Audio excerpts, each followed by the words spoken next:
So I would like to extend a warm welcome and thank you for joining our presentation. My name is Tiffany Wood Lysette, and I'm a school social worker with the Safe Schools and Wellbeing portfolio at the Thames Valley District School Board. And my colleague Dawn is also here with me today and will introduce herself now. Hello, my name is Dawn Fine. My pronouns are she, her, hers. I am a teacher who is on special assignment with Thames Valley District School Board, and I work with Tiffany and other wonderful people in the Safe School and Wellbeing portfolio. And thank you for having me here today.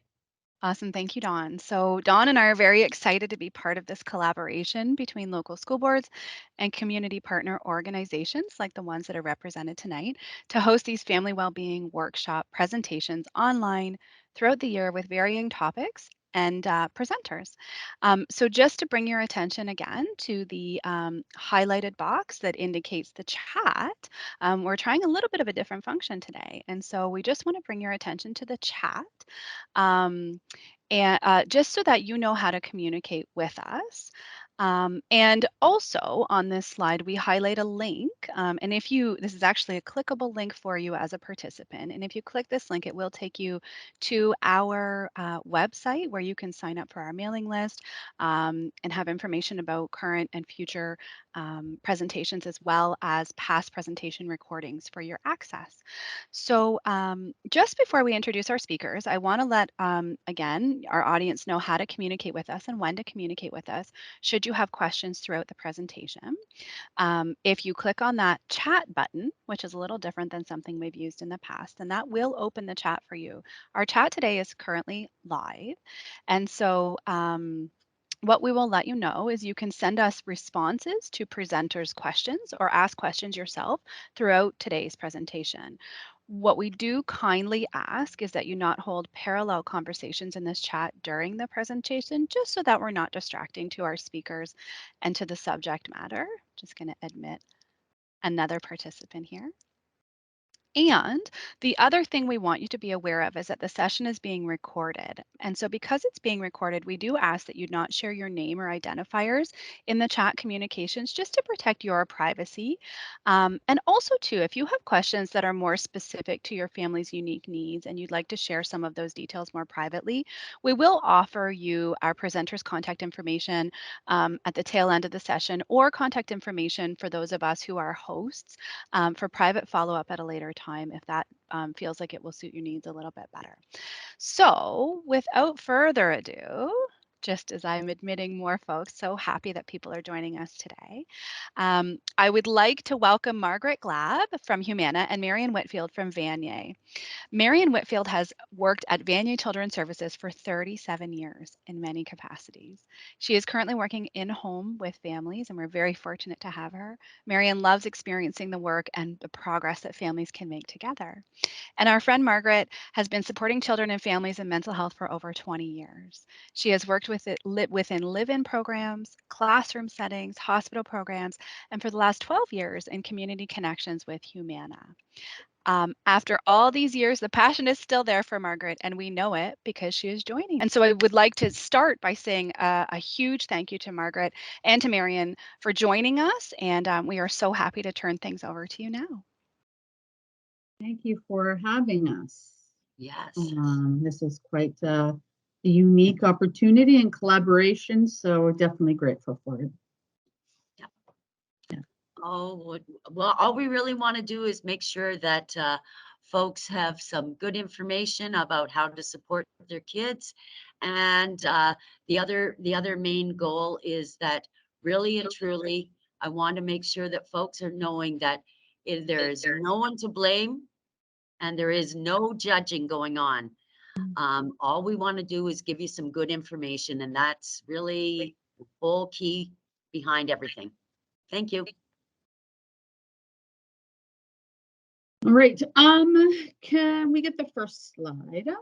I'll just get into it. Yeah. So I recently ran a youth group on this topic, mental health and addictions in the home. It was just a 3 session group. And throughout that group, we really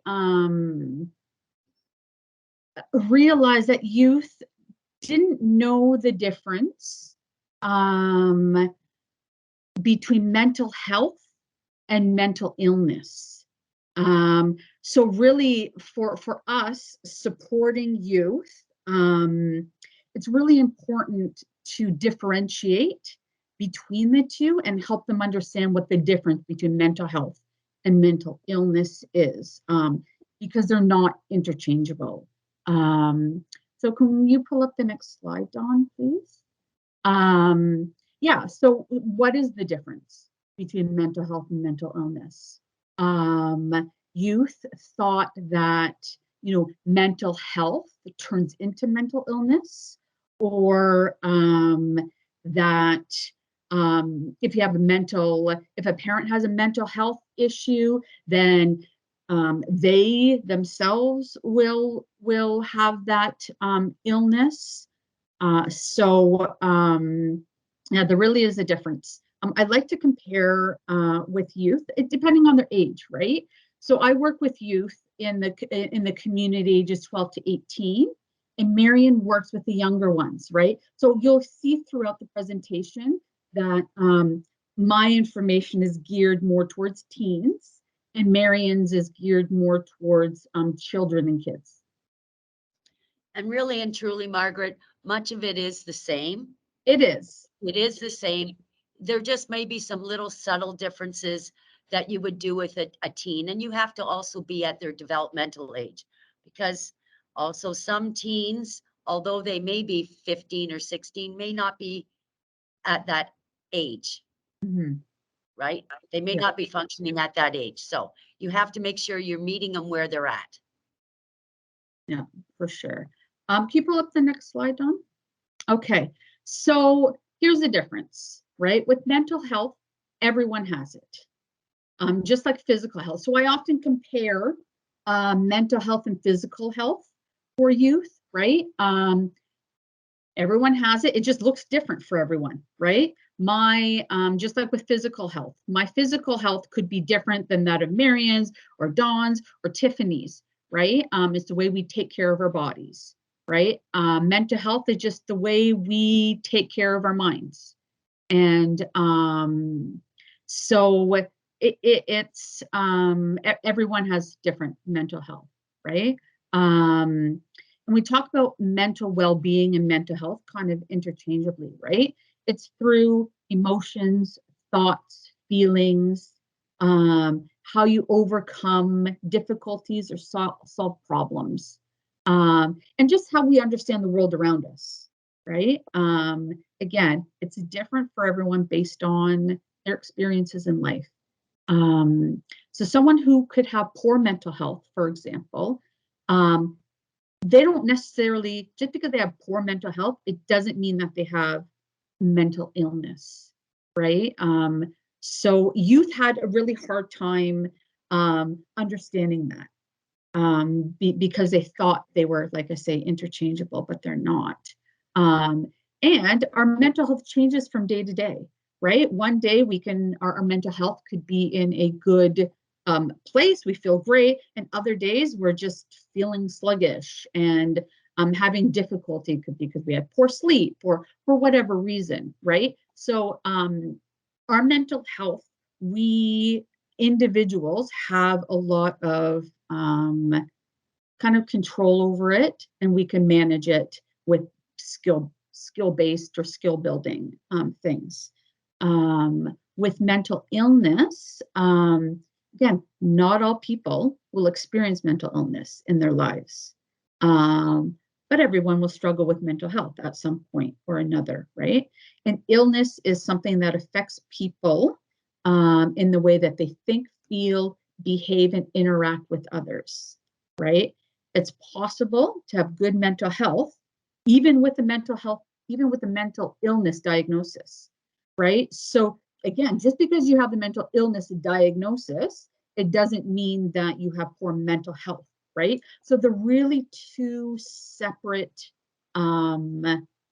things, right? So oftentimes mental illness is a diagnosis, right? So you need to be diagnosed by a psychiatrist, psychologist with mental illness, and it's often treated through therapy, through medication. So whereas mental health isn't necessarily diagnosed like that, right? So those are the differences. So with that, Margaret, I mean, mental health is mental health, right? Everybody has it, as you already said. So of course, there's no diagnosis. You have mental health, and it's okay. Yeah.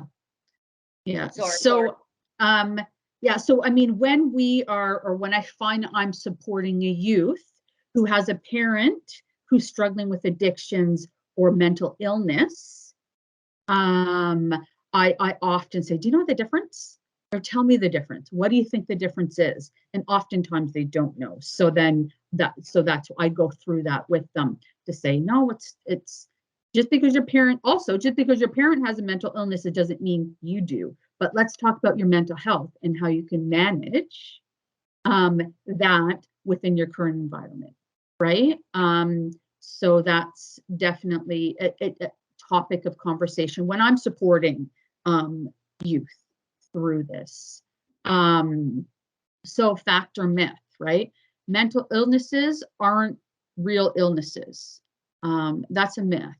They're diagnosed and they're illnesses. Just like when we talk about physical illnesses, a doctor says you have diabetes. It's not fake. You have it, right? You have cancer. It's not fake. You have it, right? And it's treatable. So let's look at, right, how we can treat your mental illness much like you would a physical illness, right?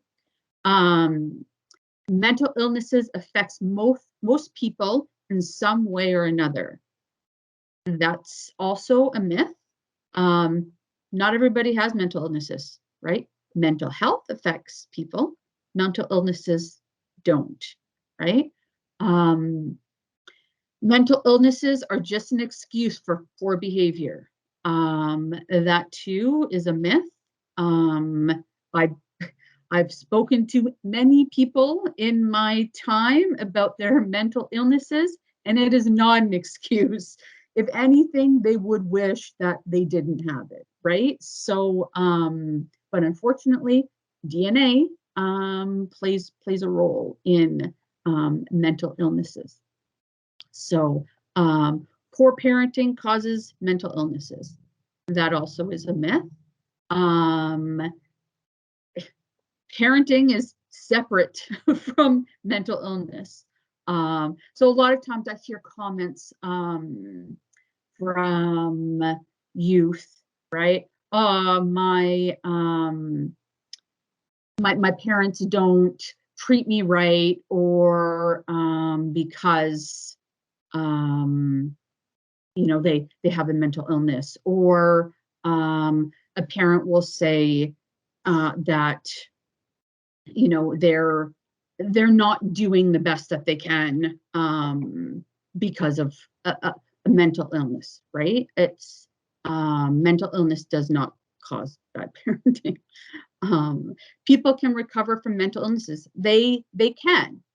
They can treat it, and they can live happy, healthy lives, healthy mental, have healthy mental health, and you know, with the proper treatments.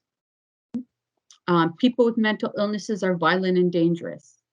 That is a myth. Mental illnesses come in all. It's so different for everyone. You can have the same diagnosis as the person beside you, and your symptoms are very, very different than the person next to you. Are some people who struggle with mental illnesses violent? They can be, but it's not all mental illnesses aren't violent or dangerous. People who experience mental illnesses can't work. That is also a myth. I know lots of striving, successful adults with mental illnesses that are CEOs, that are really high in the workforce, and they have mental illnesses. So people can work and you can have happy, healthy lives with a mental illness, just like you can with a physical ailment or a physical illness, right? Kids can't have a mental illness like depression. Those are adult problems. So that is also a myth. Oh, there were no facts in here. Sorry, guys. They're all myths. So no, like kids suffer from mental illnesses as well. But again, it can be supported and treated and managed, right? Just like adults. It might just look a little different, right? Like Marion said earlier, versus adults versus kids, but same kind of treatments could play a role. Right. Okay. Pass it on to Marion. So you're going to see a slide next that shows you what the action plan would look like. And really and truly, I've completed this with children, with youth, and with entire families. It is always a living document. It can be adjusted and changed as situations change for parents, for kids, where they're maybe living, where they're going to school now, all kinds of different things that could change. Also, maybe it might be that some of their supports may not be in the same area anymore, so that their supports may have to change. So how I've always done this, especially if I'm doing it with a young person, and I'm speaking for 8, 9, 10, 11-year-old kind of kiddos, is in the middle of here, we would take a picture of the young person because it's their action plan. And we want them to have some ownership. We want them to have all ownership about what can happen for them if indeed things are just not going the best at that point in time.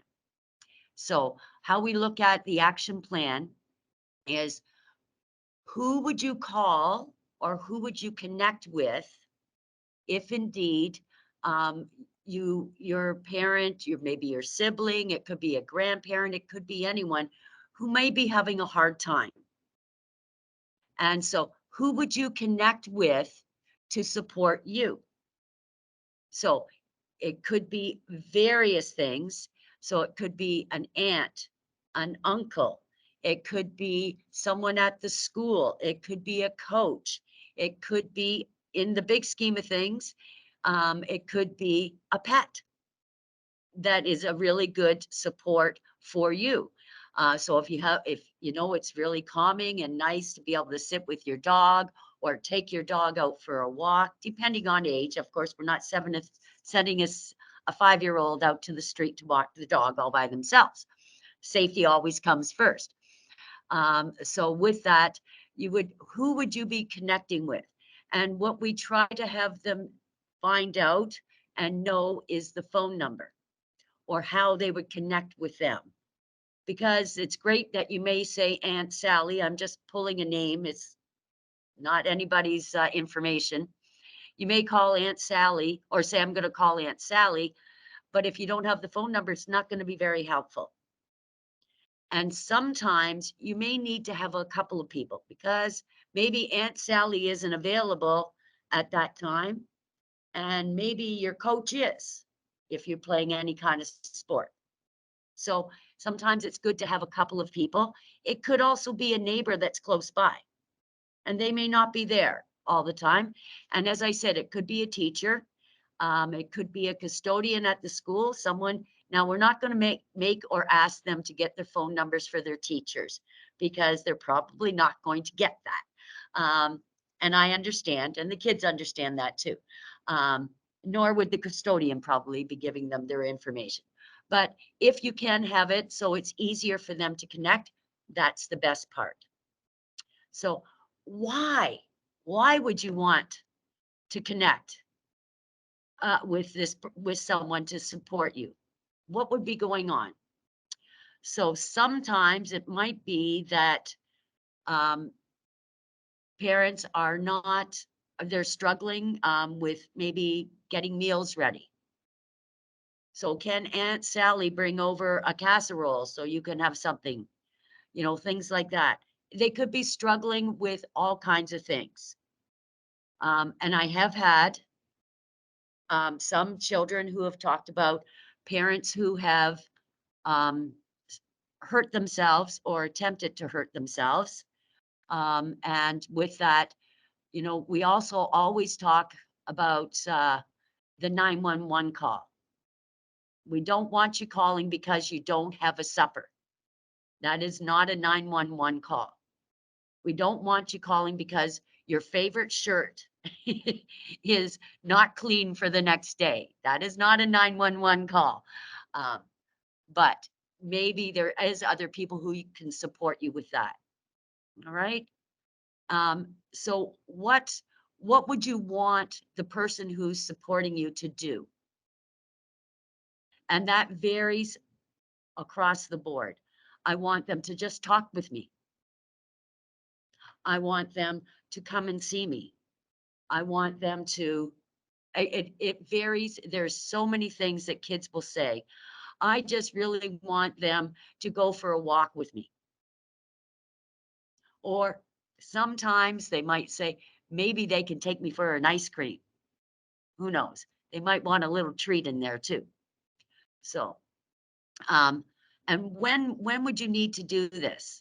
So there has been times where kids have talked to me and they could be struggling, and it could be that um, the parent is really anxious and they're not sleeping, and they may be up late, and they're up late because there may be some worry about their parent and why aren't they sleeping, and so there could be all kinds of. So what time of day?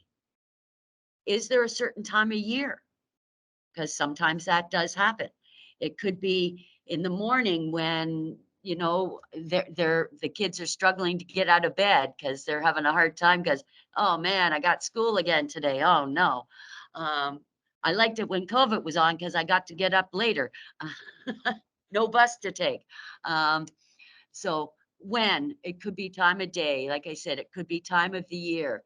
It also could be just, you know, anytime that they're feeling like they need to put their action plan into place for themselves. Where could you be? And the other side of that is, where can you go that you're going to be okay? Sometimes kids will talk about spending time in their room. Sometimes they have, say, games or something like that in the basement, spending time in the basement. Sometimes it might be, especially if they're a little bit older, if they're 12 or older, like, then they have a little bit more independence and they're able to go, down to the corner store or things like that, whatever it might be. So where can you be that you're feeling okay? And, it could be in the house. Now, again, at 3 o'clock in the morning, no, you're not going to the store. You do put some parameters on some of the things when you're doing these with the kids. You can't just give them free rein.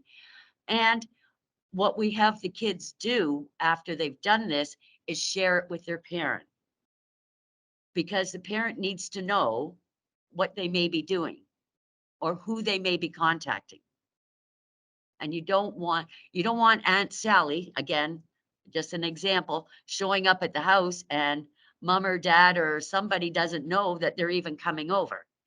That can be, that can feel really kind of yucky for that parent or whoever's struggling at that time. So um, the kids seem to really enjoy doing this, and they like that it's got their picture on it. They can put it in their rooms. They can put it on the fridge. They can do it what with it. And there's been times where kids will even decide they don't want their picture taken. They'll just draw a picture of themselves. So you can be creative and have some fun with that. And it's getting all of that information again from the kids. You don't feed them the information, that you get it from them. And there may be times where you only do a couple of the sections and then you come back to it another time because, they may be needing time to process and to think about it. So are we okay? I don't know if there's any questions, so I all right, well, we can go on to the next one. Perfect. Thank you, Dawn. Appreciate it. So, I've there, I think there was gonna be a question inserted. Was there, Tiffany? The question that I gave to Caitlin yesterday? If Huh. not, Let if me add that to the chat now. if not, I can share it just verbally. I've got If it. you say it verbally, then I'll add it to the chat, of course. It's no problem. Okay. The other thing that I just thought was really lovely about the action plan is, Margaret and Marion, would you say that that's something that a range of caregivers could actually complete with a child? Absolutely. Right. So it's not proprietary to just an organization like yours, but the reason that you've shared it is because there might be someone who supports a child in a school, and the family is engaging someone else in a school to say, I have this going on. We have conversations about the caregiver might have conversations about some of their struggles, but know the importance of speaking with their child and engaging a support network. And so they may even use this document to just talk about, like, what are the different supports that my child needs, knowing that I've got this going on, not unlike having a physical illness where a Mhm. child would also need a system of support. So thank you for sharing that piece. And we can also upload that document as an available resource after the fact to Sure. our website for anybody to access. So thank you for sharing that document. So you did want to ask a question, which is why we allowed for the chat today. And so my apologies that it didn't get into the formal slide. However, if you want to say that question verbally, then I will add it to the chat. And we encourage any of our participants to respond to that question in the chat. And what I will do is I will then, using my mic, be able to read it back and kind of just share with you some of the responses. All right. So I'm just going to speak a second or two about just the broken promises. So sometimes kids have identified that broken promises um, from whoever it might be. I mean, it could be anyone like that. It could be, again, I'm just going to use Aunt Sally, and I don't even have an Aunt Sally. I'll tell you that out loud. But um, it could be that Aunt Sally said that she was coming over and then she doesn't come over. Okay. And so the broken promises, what many kids have talked to me about is that they really do struggle sometimes with the broken promises because, you know, are you going to take me out for ice cream tonight? I had a good day at school. And then, oh, no ice cream, right? And so with that, kids then struggle with being able to trust what they hear from other people. And it doesn't always have to be adults in their lives. It can also be siblings. If I play this game with you, then I'll play the game you want. Well, and then they don't play the second game, right? So kids get a little bit upset about that. So being able to trust. And so and then sometimes their expectations might get a little lower about what is really going to happen or not happen. And it can lead to a little bit of disappointment. So how I look at now I'm going to ask the question. So um, so have folks had any experience with broken promises? And how did you get it worked out? How did you support your son, daughter, aunt, uncle, brother, sister, whatever the case may be? I don't know who's on the call, so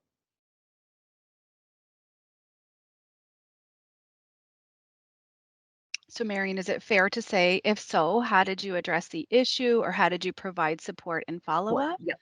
Yeah, that's the whole point, right? Is, you know, youth often start off coming to us with, oh, I'm really upset, Yes. because I, you know, my sister said that she was going to take me to the park today and she didn't. And then the more you talk to the youth, the more you realize that that sibling or that parent or that aunt or that other person in their lives, oh, might be struggling with their mental health, right? And then you more you talk to them, the more you realize that this is an ongoing and occurring thing, right? So oftentimes youth internalize that and make it's because they don't want to spend time with me, it's because they don't love me, it's because, right? So then for us in that supportive role, like, how do you manage that? Yeah, really Yeah. good question. I can see a couple of participants typing because I can see the dots dancing. Okay. We just don't have their responses yet. That's But okay. also what you brought to my mind was I've been a school social worker for almost 20 years. And Mm. so I definitely in my care of young people, if another crisis arises and I had an appointment or agreed upon kind of follow up for meeting with a student, I am also aware that that can also feel like a broken promise. Not one I chose, No. not one that I necessarily had any control over, but something that also can happen even when we're like supports or caregivers to students in schools. Mm. Um, is that sometimes this can happen even beyond like our best laid plans. Oh, for sure. Um, so we definitely appreciate the impact of that, even if the intent was never ever Mm. to have a young person feel set aside or ignored or And that's the thing too. We want to make sure that we support the youth in knowing that, right? Knowing that, Mhm. yeah, your parent is really struggling right now to get out of bed. It's not because they don't love you, and it's not because they did this on purpose, and it's not because that they, you know what I mean, wanted Mhm. to hurt you. Because kids, like I say, they internalize that, right? So yeah, that support person, it's not intentional, or even as a parent or whatever, right? It you really need to Yeah, a really thoughtful understand participant that. response. Absolutely. I want to share this with you because it's a Yeah, really yeah. thoughtful participant response. We have learned that our daughter, who struggles with mental illness, needs follow through on any promises or she will feel abandoned. So we promise very cautiously. And this caregiver can even link like a specific feeling to the response of like a potential of a broken promise. So I think that that's really great insight is to say we promise very cautiously, ensuring that we can follow through because we would never want to create that space where like our child would feel that way, right? Right. Fine. Mhm. Is there Mhm. any others, Tiffany? So far, that's the one kind of response I have, and I'm really grateful for that as well. Oh, here we go. We have another response.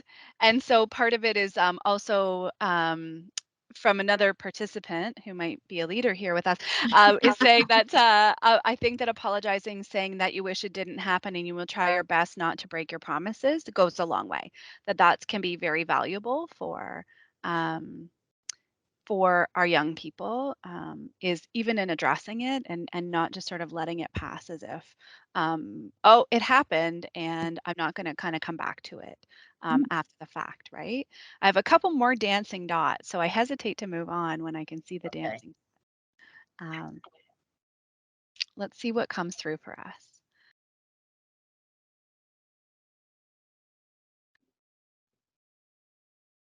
And so, oh, I have another response here. It says, we tried not to make promises. Oh, just got to hit an admit button. We try not to make promises, but say that we will do our best and that if we all work together, there's a high chance that we can do it. Mhm. Mhm. Yeah, Really helpful. Yeah. it is. Yeah. And We have yeah, go oh, ahead. sorry. Do you say we have a couple more or? Well, I can see like one more set of dancing dots. And Oh, here so we are. there we are. So like one of the participants from earlier said, showing up for the next opportunity is so important without excuses. They don't understand why we can't be there. They just need to know that we are showing up as best we can, I would add. And that's thank you for that insight. It's also very true. We're getting some thumbs up of support among participants, which is actually really nice. We don't tend to host these with live chat available, but it's really nice to see folks just sort of seconding ideas and supporting one another when it comes to people who are bravely sharing some insights or experiences or learning. Yeah. So for me, I really like to thank everyone who did share, so the big way of how I talk to parents of how to support their kids if this is happening or if they're feeling like this. So really and truly, how I talk with parents to help them is that to acknowledge it. And we've already kind of said all of these things, but I just want to just recap it up there is to acknowledge it and that you do say you're sorry. And in circle of security terms, that you repair the relationship is really what you're doing. And that you don't make little of it. And I do like the last statement, and make very few promises, as it's already been stated by. So you guys are all great. You could be doing this presentation. It's so wonderful. But make very few if possible, because if you promise the sky, the moon, and the world, then that's what they're going to want, right? So just be cautious with that. That's all. And really and truly, it doesn't matter mental health or mental illness. It doesn't matter, whatever is going on, because kids, you never know exactly how deeply they're going to feel about all of this, Mhm. right? And so, and then, really and truly, as was stated in here, is that, you know what, if you the next opportunity you have, grab onto it. And hopefully life does get in the way when you want to go and do something, or even watch a movie together. Life gets in the way. The phone rings. This happens. Uh-oh. And then you're missing out on that. You burn the popcorn. Oh boy. Things like that when you're trying to watch a movie. All kinds of things get in the way. So, all right. So there's lots of different feelings that kids can have. And the ones that, well, and as Margaret already said, is they could internalize or blame themselves, right? If indeed things are not going well, they could internalize and blame themselves. Really and truly, I've probably said it a million times, is that no one is to blame. Mental health, mental illness is what it is. Nobody is to blame. And a big part to find out more about all of that is to listen to the child. Because if you don't listen to them, you're not going to have good information. And please don't try and guess, because you know what? 99% of the time, as I have been, you're going to be wrong, because I've guessed and I've been wrong, and I'm okay with that. It happens. So, but they can display some anger. That makes pretty good sense. You know what? They can be angry, um, and they can feel alone. They struggle. Sometimes kids will struggle to be able to, who do I talk to about this? Who is an okay person to talk to about this? They what many of the kids have talked to me, I can't go to school and talk to my friends about this because they don't understand. They don't know what depression is. They don't know what bipolar is. They don't know whatever might be going on. They don't, so they feel very alone. And that really and truly is a really tough place to be.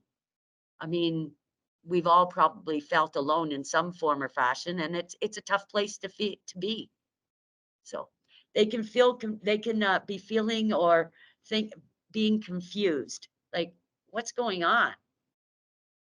My friends say that this doesn't happen at their house. So what's going on? So just feeling confused because they just don't understand. And I'm talking about, your 7-year-old that really and truly just doesn't understand what's going on. So, and they could be scared because, maybe they might be yelling, and then the parent, although I know parents really do not want to be yelling, it does happen. It does happen for every parent. They might be saying, stop that, whatever it might be. And it does happen, but they could get scared about something. And the other thing is that many times in some of our movies that are out there have portrayed folks with mental illness as scary people, right? If kids watch those, they think that they could be scary people. So, and then they say, oh, well, I should be scared. Why? You don't have to be scared. You know what? Your parents are great people. They want the best for you. So they could be worried. And I know Margaret spoke of this too, is that they could be worried that they might, to use the term of one of the books that is going to come up as a resource is, can I catch it like a cold? It is never a promise, and it is never a guarantee if someone in your family has a mental illness that you will have that same mental illness. There is never a promise nor a guarantee. So but they could worry about that, and let them talk about that worry, and that's okay. And Sorry, then, Mary, can I just add? I think a lot sure, of times please. as you're talking, I'm like thinking like the anger, the alone, the confusion, the scared, the worry. Oftentimes, youth only go by parents' behavior, right? So Right. oh, mom was just, or dad or sister, whoever the one suffering from mental illness was just up singing and dancing, and now they're on the couch crying. What is going on, right? Or they're not getting out of bed for days. What's going on, right? So oftentimes that confused, scared, worried, even when you go acting out or isolating themselves because they don't understand what's going on. Right. And so if you don't understand what's going on, then it makes it hard to work with or manage. Right. So oftentimes youth just kind of, it comes out in these feelings. Right. Yeah. So I just wanted to add that too. Right. Not a problem. Thank you, Margaret. And some of the acting out, and kids, although, and parents have talked to me about this, is that the kids will act out because they want the parent to get out of bed. They want them to get out of bed, so they're going to act out so they can get them to do something different. And really, that's really and truly what they're doing. They're trying to get them to do something different, because they obviously don't like what's going on right there. And again, it's not a blaming thing. They're just trying to do whatever they think they can do to get something different to happen. That's all.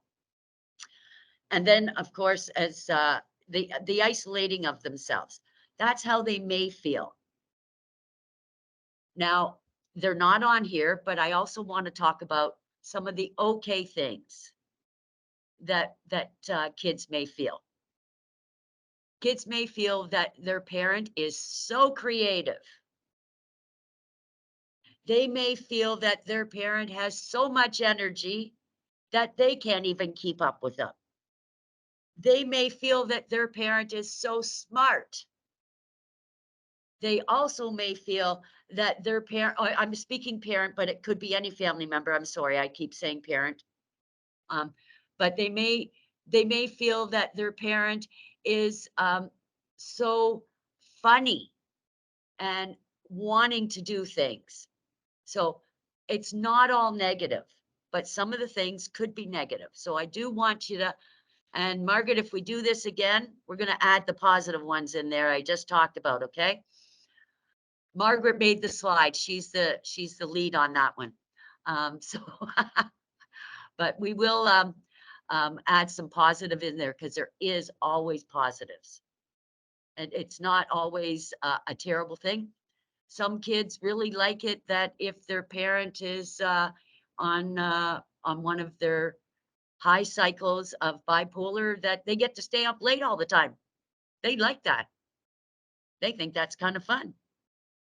So anyhow. All right, are we okay to move forward, Dawn? So we also wanted to make sure that we added a little bit about how a teacher may be able to help and listening. And that was in the last slide also for whoever might be having a conversation or talking with the young person, be it a child or a youth. Is the really big thing is to listen to them. Because you got to get to where the real thing is, not just I'm angry at my parent. Well, okay, let's talk more about that. I'm really, whatever it might, however they may be feeling, but please listen. I do know of some kids who would stay at school after school. And I know I'm going to date myself, and that's okay because I've been doing this job for a long time. Clean the blackboards for the teacher. I'll date myself. I'm good with that. They would stay after school because, you know what? They were just trying to delay a little bit of getting home time because they weren't sure how things were going to be. That if a kid comes and they start talking to the teacher about something, no judging. They'll know it in a second if you're judging them, and they'll know it in a second if you're judging their family. They will know it. So if you're not able to have that kind of not judging conversation, then send them to Tiffany or Dawn, and they can talk with them. No. And but having a real positive connection at the school can be so helpful. Can be so helpful in just not just their own mental health, but also in their learning. And then if there is any activities in the school, it could be sports. If there is any other clubs, I know there's used to be or has been chess clubs and dance activities and drama and all kinds of stuff. And so being able to encourage the activities at the school is always a great thing. Well, youth spend so much time at the school, right? And that's their escape sometimes from home. Yeah. Right. So I think it's really important to like you say, build those positive connections up. Yeah. For youth who have parents or with addiction or mental illness in the home. Yeah. Okay, well, and I'm glad you said that, Margaret, because we all always look at, the addiction and mental health. Many times, is it chicken egg or egg chicken, right? Is it mental health that's impacting how people are using substances, or is it substances that are impacting the mental health? So it goes back and forth. And I'm gonna say I still, and I've known this for a very, very long time, I still don't have an answer to that. And I don't think I ever will.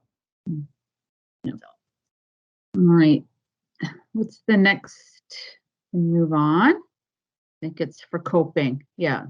Yeah. So Miriam will go into the kids' self-care, and then I'll do some of the.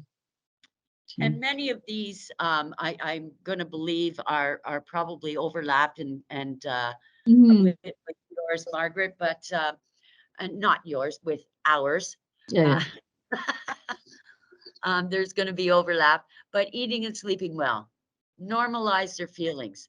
Again, we've already talked about, let them talk, listen, and it's okay to cry or to be upset. It's okay to let that out. There's nothing wrong with it. Sometimes having activities outside of the home and doing physical activities. Again, like I said in the last one, drama, repair any ruptures in the relationship, being able to talk to the kid and say, I made a mistake. I'm human. I made a mistake. and you know what, I'm really sorry, and let's move on, or what else would you like to do differently? So again, like I said, watching a show together, reassure them that they are okay and that you are okay.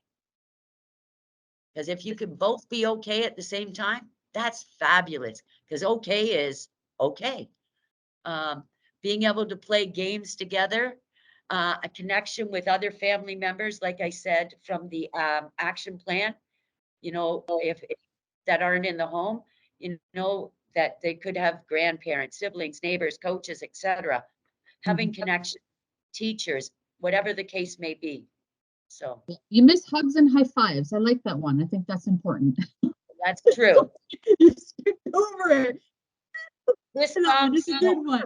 Yeah. So I mean, again, with kids, I find when it comes to self-care, a lot of it is external, right? Because 5-year-olds, they don't have the skills or ability to take a look inside and see what they need in the moment, right? That's right. So I mean, so that's why we kind of separated the kids' self-care, and then I'm going to go into the more independent youth or older youth and adults self-care stuff. So if we can go to the next slide.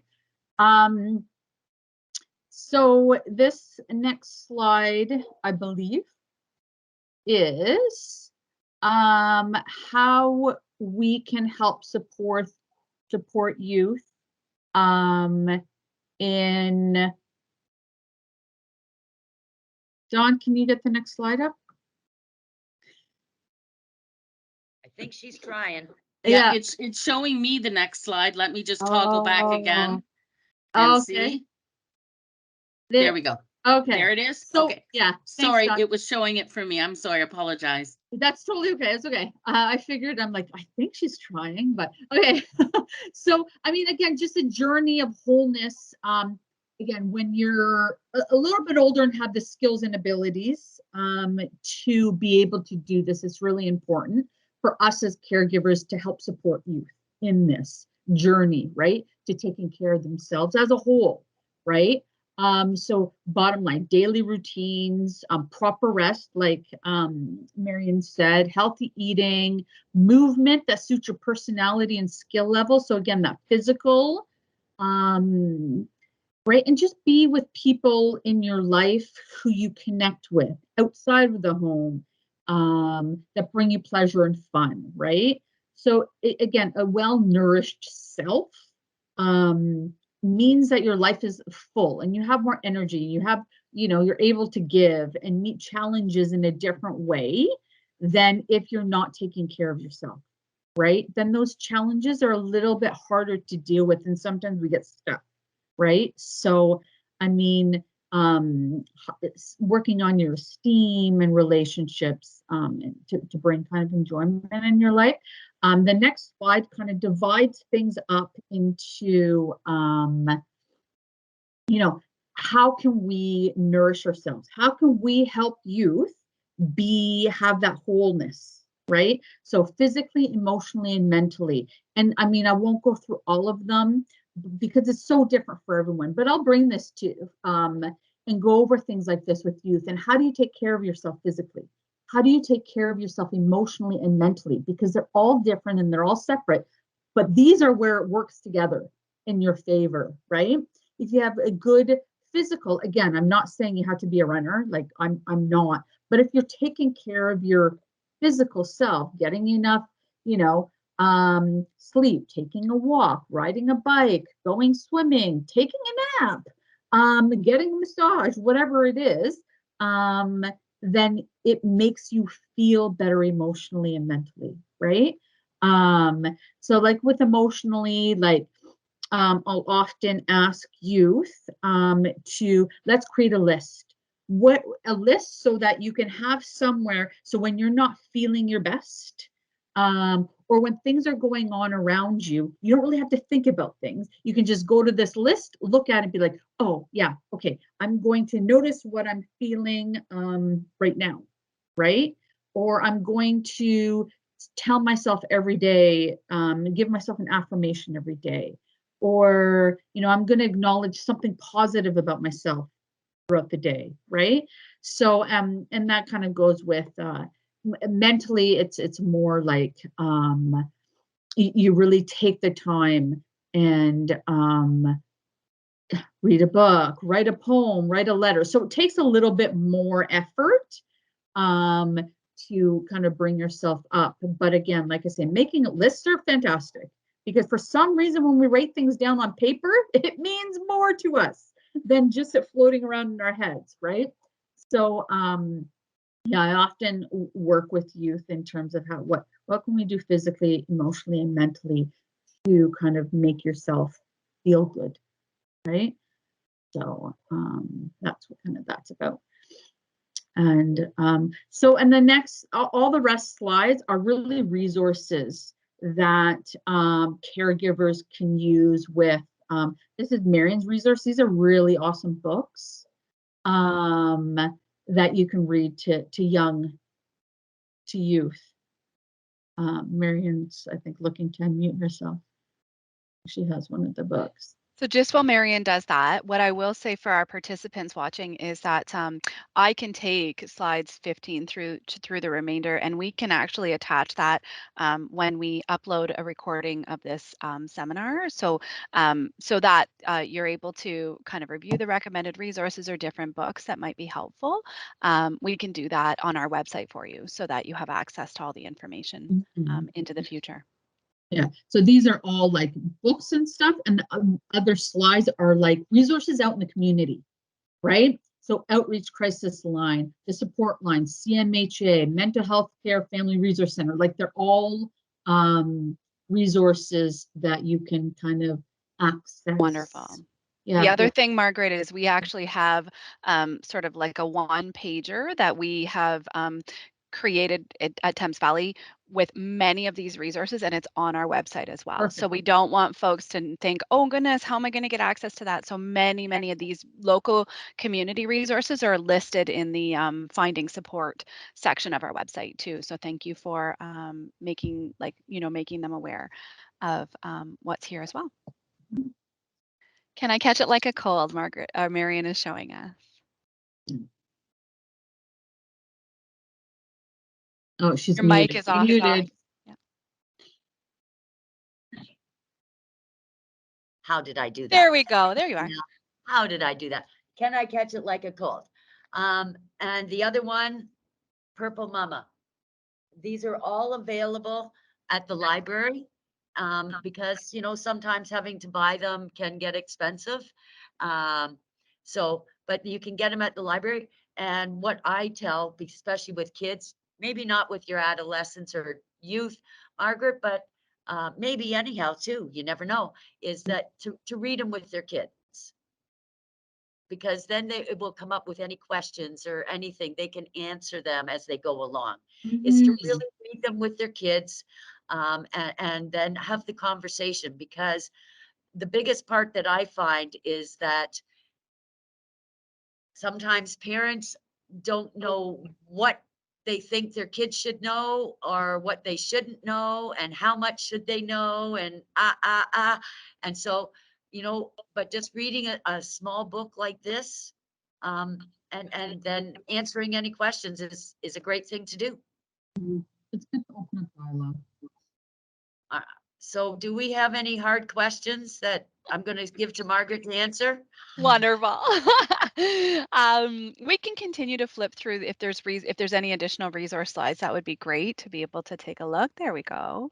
And that's one I'm not familiar with, Wellness Together Canada. So that's a neat resource that we can also upload and attach to our website.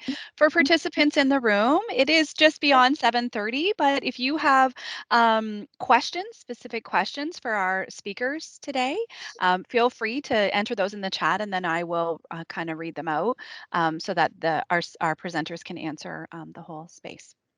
I just wanted to add in quickly, I do know that there are some Thames Valley educators and EAs and people on, and both of those two books recommended are in several Thames Valley schools as well. The Can You Catch It Like a Cold and Purple Mama. So I just did a quick search while you were doing that, and they are in many of our elementary schools.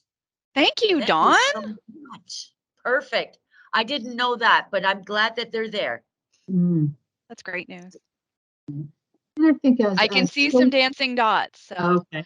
And I think as social awareness, I think there's going to be more and more resources available with libraries and the schools online and yeah.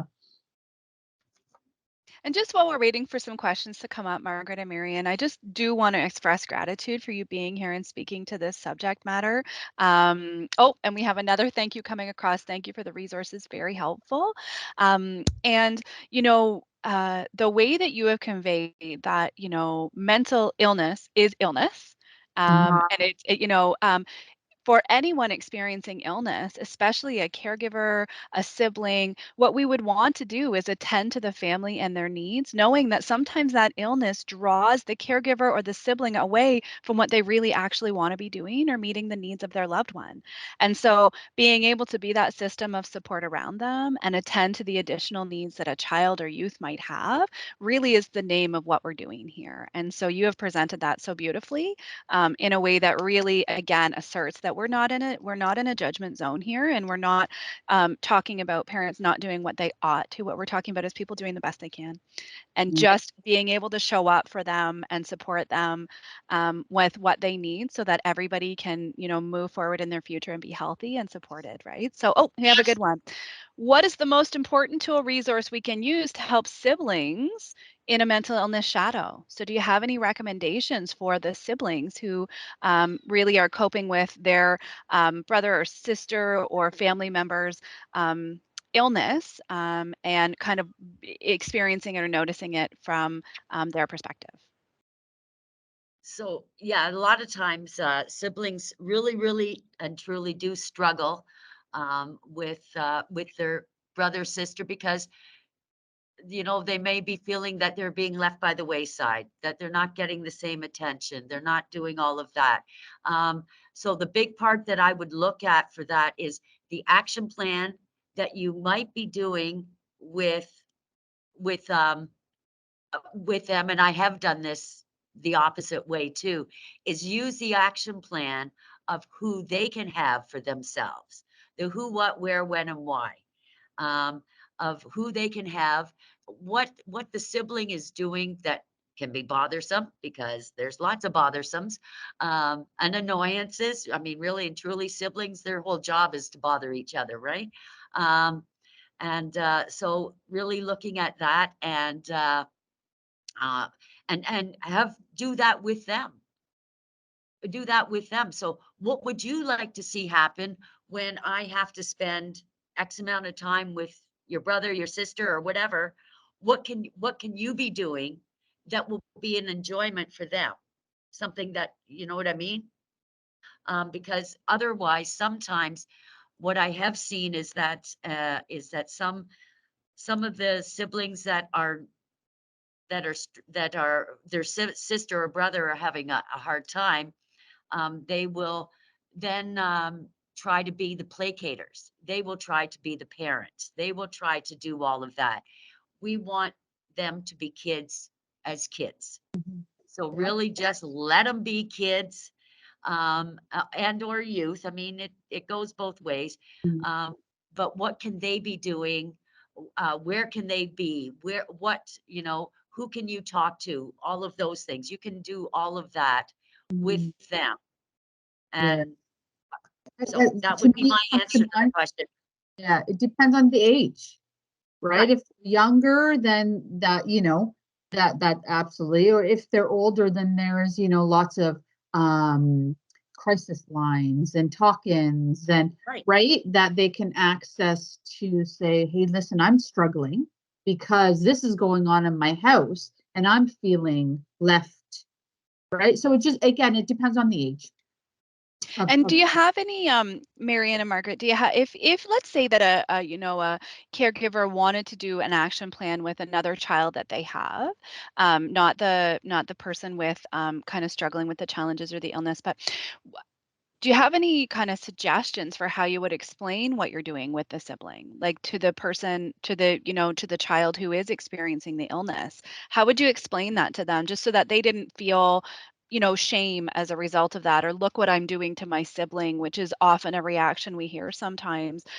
Do you have any suggestions for just how to like offer up that explanation?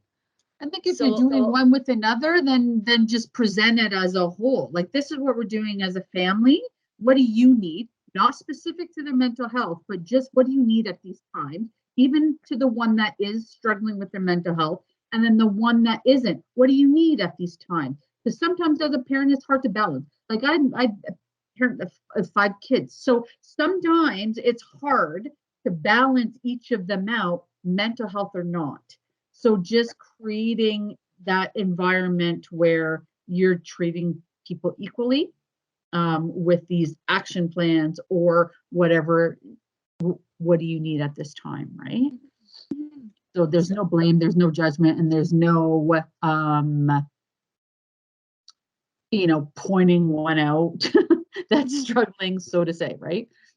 So many times when especially working in homes with families, I can take 5 of these if they have 5 kids. And now maybe not with the 2-year-old, it might just be a mess, but they can color it anyhow. Mhm. But, and then have everybody do it. You're going to normalize it all for everybody. Yeah. And the parent is there, part of all of that, because you don't want the kids to be saying some outlandish things that I get to play video games until 5 in the morning. Yay. No, that's not going to happen, but, making sure that what they're asking or what their needs are reasonable and things that can be done. Because again, then you go back to sometimes the broken promises. Well, yeah, you can stay up until 5 o'clock. No, because it isn't going to happen. So. Awesome. Awesome. Thank you very much. So, Dawn, if you'd like to just flip to the final slide, just in the interest of time. Um, we just, again, want to say a big thank you very much for your informative presentation on how to support children and youth when a loved one has a mental health and or addiction challenge in the home. We so appreciate your time, your energy, and your effort to connect with our caregivers in the community, knowing that we always love seeing board staff attend with us and caregivers from the community attend with us, knowing that we're meeting a need. We really do appreciate you coming and offering up some really useful kind of guidance and resources. So this final slide is just to say thank you to the audience as well. And thank you for joining us. We know June in particular is a very busy month in lots of households. And so we just wanted to offer in this final slide contact information. Should you have any additional questions or require more information about this presentation in particular, about our project overall, this is a clickable link. And on this link as well, just before you go, we would really greatly appreciate a few moments of your time to complete a feedback survey about the session. When you do this, it helps us to better serve the community as we move forward and learn what you're interested in and what you would like to hear more about. And lastly, on this slide, we just always highlight our website where you can find information about past and future workshops. Again, the feedback form, there's a suggestion box on our website for future topics or community partners that we might not yet have connected with. And even at the top of that site, you will find the link to sign up for the mailing list, which will also keep you up to date on all upcoming offerings from this series of workshops and also our partners as we continue to connect with as many community partners as we can. So just to conclude, thank you for sticking with us until 7:42.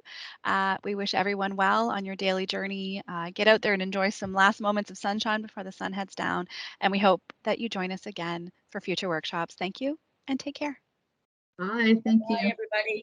Have a good night. Bye-bye.